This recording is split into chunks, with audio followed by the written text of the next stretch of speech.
একটা পোস্ট এসেছে,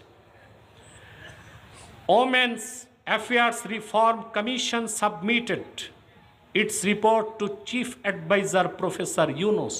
কোরআন সুন্নাহ বিরোধী আইন বাংলাদেশে হয়, 5ই আগস্টের মতো আবার মুসলিম জনতা মাঠে নামতে বাধ্য হবে। কোরআন সুন্নাহ বিরোধী কোনো আইন সংস্কারের নামে আমরা মেনে নিব না।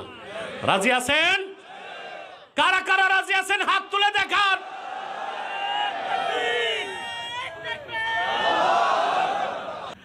বাংলাদেশে আমাদের ব্যর্থতা, 53 বছর হয়েছে দেশ স্বাধীন হয়েছে, আজও বিজাতিদের তন্ত্রমন্ত্রে দেশ চলছে। কোরআন সুন্নাহর আইনে আমরা দেশ গড়তে পারি নাই। কিয়ামত তক সংস্কার করলেও মানবরচিত তন্ত্রমন্ত্র দিয়ে বাংলাদেশকে ঠিক জায়গায় আনা যাবে না। যাবে? একে তো সুন্নত তরিকা করতে পারি নাই, আবার সংস্কারের নামে এখন কোরআন সুন্নাহ বিরোধী আইন হতে চলছে। শুনছেন আপনারা? শোনেন নাই? আমি শোনায় দিচ্ছি। আপনাদের প্রধান উপদেষ্টার ভেরিফাইড পেজে গতকাল একটা পোস্ট এসেছে,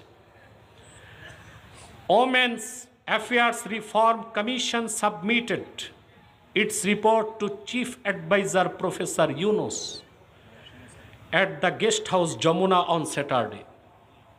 এটা ডক্টর ইউনুসের ভেরিফাইড ফেসবুকে এসেছে। নারী বিষয়ক সংস্কার কমিশন, দেশে সংস্কার হচ্ছে না? কথা বলেন। এই সংস্কারে নারী বিষয়ক একটা কমিশন করা হয়েছে, তারা নারীদের আইন সংস্কার করবে। কমিশনে যেই পুরুষ আর মহিলাদেরকে রাখা হয়েছে, এদের দেখলে বোঝা যায় না এগুলো আসলে পুরুষ না আসলে মহিলা, বোঝার কোনো উপায় নেই। এরা 318 পৃষ্ঠার সুপারিশ করছে সরকারকে। এর মধ্যে সবচেয়ে জঘন্য সুপারিশ হচ্ছে, তারা সরকারকে বলেছে বিবাহ আর তালাকের ক্ষেত্রে নারী পুরুষের সমান অধিকার চাই। অর্থাৎ পুরুষ তালাক দিবে তা না, নারীও মন চাইলে তালাক দিবে। এটা কি কোরআন সুন্নাহ বিরোধী আইন কিনা বলেন? কথা বলেন। এরপর তারা সুপারিশ করেছে, মহিলাদেরকে পুরুষ যদি তালাক দেয় মোহর ছাড়াও অতিরিক্ত জরিমানা দিতে হবে। তা আমাদের প্রশ্ন, মহিলা যদি পুরুষকে তালাক দেয় কত জরিমানা দিতে হবে? সেটা উল্লেখ নাই। কথা বলে না। সেখানে তারা ট্রান্সজেন্ডার, যেটা একটা বেহায়াপনা, বেশ্যাপনা, বদমাশি, পশ্চিমাদের চাপিয়ে দেওয়া ট্রান্সজেন্ডার, পুরুষ মহিলা হয়, মহিলা পুরুষ হয়, পুরুষে পুরুষে বিয়ে হয়, এই রকম বদমাশি ও বেলেল্লাপনাপূর্ণ আইনকেও করতে বলেছে। আমার মনে হয় ইউনুস সাহেব পুরাটা না দেখে মন্ত্রণালয়কে বলেছে কার্যক্রম চালু করতে। সাবধান করে দিচ্ছি বাংলাদেশের বর্তমান সরকারকে, 5ই আগস্টে কোন একটি দল ফেসিবাদের বিরুদ্ধে লড়াই করে নাই।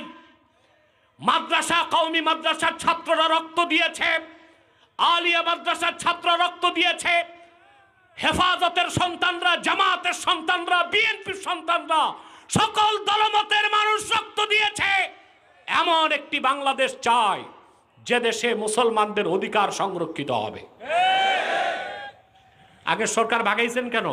তারা ইসলাম আর মুসলমানকে আঘাত করেছিল। তো এখনো যদি আপনারা সংস্কারের নামে আবার কোরআন সুন্নাহ বিরোধী আইন করতে চান, ক্ষমতায় থাকতে পারবেন না। কোরআন সুন্নাহ বিরোধী কোনো আইন বাংলাদেশে চলবে না। এই দরবার থেকে স্পষ্ট ঘোষণা দিচ্ছি, নারী বিষয়ক সংস্কার কমিশনে নাস্তিক পুরুষ আর মহিলা, আমেরিকার ইহুদি ধনকুব জর্জ সরোসের পয়সা খেয়ে যারা বাংলাদেশে কোরআন সুন্নাহ বিরোধী আইনকে সংস্কারের নামে চাপাই দিতে চায়, এই ধরনের আগুন নিয়ে খেলার মতো সিদ্ধান্ত বর্তমান সরকারকে পরিহার করতে হবে। এবং আমার মনে হয় এই কমিশনে ভারতের রয়ের দালালরা আছে, এরকম পরিস্থিতি সৃষ্টি করবে যেন সরকার বেকায়দায় পড়ে। বর্তমান সরকারকে আমরা অনেক সুপারিশ করেছি, তারা গ্রহণ করছে। আমি বলেছিলাম 7 সিস্টারকে আলাদা করো, আপনারা দেখেছেন সরকার সিদ্ধান্ত নিয়েছে। আমি মমতা ব্যানার্জির বিরুদ্ধে বলেছিলাম ভারতের পররাষ্ট্রমন্ত্রীকে তলব করে ক্ষমা চাইতে হবে, পরের দিন সরকার ডেকে ক্ষমার ব্যবস্থা করেছে। আসুক চেয়ারে বসাক। তারপরে আমি বলেছিলাম ভারতের সাথে বাণিজ্যিক সম্পর্ক ছিন্ন করতে হবে, ছিন্ন হয়েছে। আলহামদুলিল্লাহ বলেন, হয়েছে না? তারা এই দেশের মুসলমান তাদেরকে সমর্থন করেছে কেন? দুইটা কারণে। কয়টা কারণে?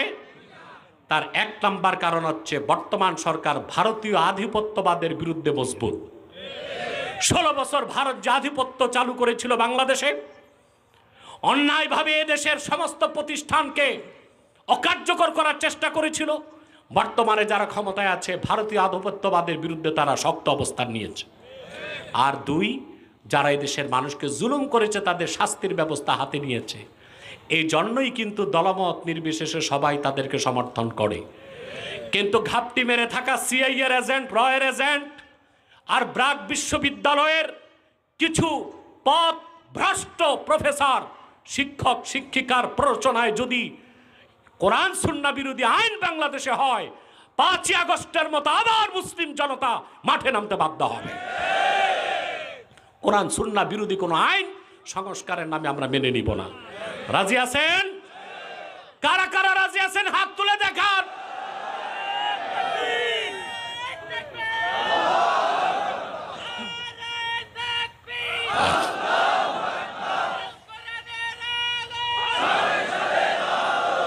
সম্মানিত সুধী, নারী বিষয়ক সংস্কার কমিশনের সুপারিশমালা 318 পৃষ্ঠার এই সুপারিশমালা তদন্ত করতে হবে।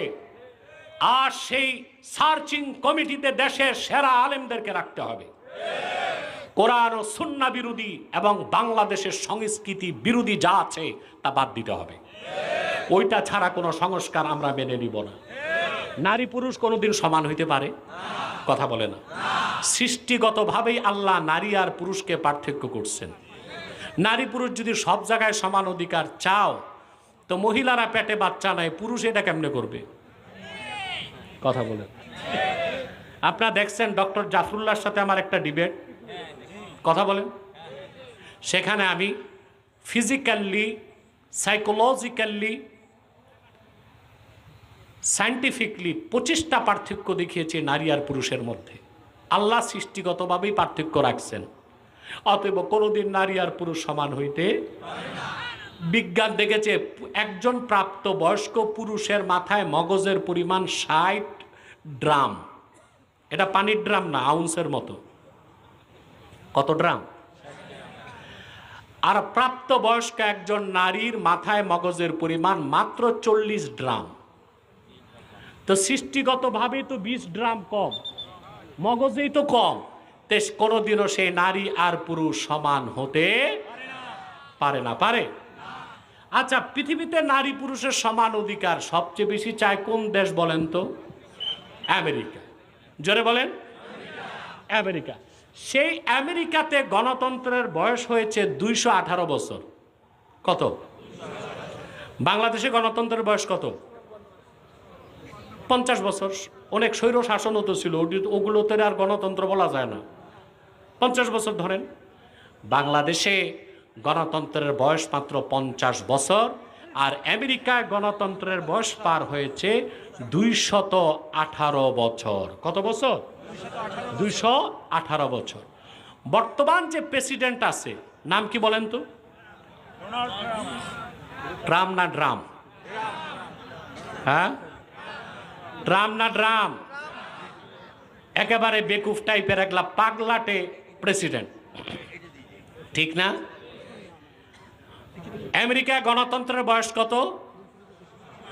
জোরে বলেন একটু। আর বর্তমান প্রেসিডেন্ট হচ্ছে 47তম। কততম? আর গণতন্ত্রের বয়স কত? আর প্রেসিডেন্ট কততম? 47তম। এই দিক তাকান, এই দিক তাকান, মনোযোগ দেন। আমেরিকার 218 বছরের গণতন্ত্রের ইতিহাসে 47 জন পুরুষকে প্রেসিডেন্ট বানানো হয়েছে, একজন মহিলাও প্রেসিডেন্ট হয় নাই। একজন মহিলাও? কেন? এই যে নারী পুরুষ সমান অধিকার, এখন যে নারী বিষয়ক সংস্কার কমিশন যে করতেছে, এটা জাতিসংঘের কারণে। সিডো এটা করাচ্ছে। আর এই সিডো চালায় আমেরিকা। কে চালায়? সিডও চালায় কে? তো যে আমেরিকা সারা দুনিয়ায় নারী আর পুরুষের সমান অধিকার চায়, বাংলাদেশে চায়, সেই আমেরিকাতে 218 বছর হলো গণতন্ত্রের ইতিহাস। কত বছর? প্রেসিডেন্ট হয়েছে কয়জন? একজন মহিলাকেও তোমরা প্রেসিডেন্ট বানাইলা না কেন? 218 বছরে তারা 47 জনকে প্রেসিডেন্ট বানাইছে, একজন মহিলাকেও। বাংলাদেশ স্বাধীন হয়েছে কত বছর? মহিলা শাসন কত বছর গেল মোট? 50-এর অর্ধেকই ধরেন, 50-এর 27 বছর। 50 বছরের 27 বছরই বাংলাদেশ চালাইছে নারী। তারপরও নারী পুরুষ সমান অধিকার চাওয়ার তোমাদের আমেরিকায় 218 বছরে 47তম প্রেসিডেন্ট বসছে, একটা মহিলার প্রেসিডেন্ট দাও নাই। তোমার দেশেই তো নারী পুরুষ সমান অধিকার পায় নাই, বাংলাদেশে কেন চাও নারী পুরুষ সমান অধিকারের নামে আমার মা বোনদেরকে রাস্তায় নামায়া তাদের চরিত্র এবং চরিত্রের ভূষণকে নষ্ট করতে? এটা মেনে নেবেন আপনারা?